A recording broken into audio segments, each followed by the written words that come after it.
Standing within a picturesque village, Eynsford Castle is a rare example of an early Norman enclosure castle.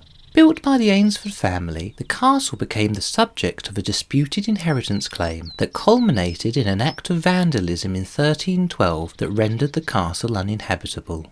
Constructed on the site of an earlier Saxon watchhouse by William de Eynsford, the first knight and sheriff of Kent, in the late 11th century, Eynsford Castle is a rare survival of an early Norman enclosure castle, which rather than having a keep or motte, like most Norman castles, was instead protected by an extensive curtain wall, much of which still stands to its original height.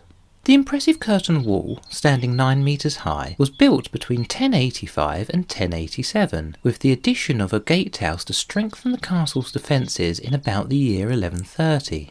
Contemporary with the construction of the gatehouse was a hall built to provide suitable accommodation for the Eynsford family.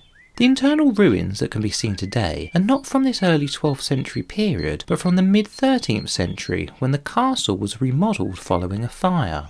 The Eynsford family line died out in 1261, not long after the fire, and the castle, along with its grounds and estates, were divided between the Kirkby and Creole families, with the Kirkby family receiving the castle. Naturally, the Creoles were dissatisfied with their lack of inheriting a castle, and then when the castle was sold by the Kirkbys 50 years later in 1312 to Judge William Ing, Nicholas de Creole, with some assistance, broke into Eynsford Castle and vandalised it.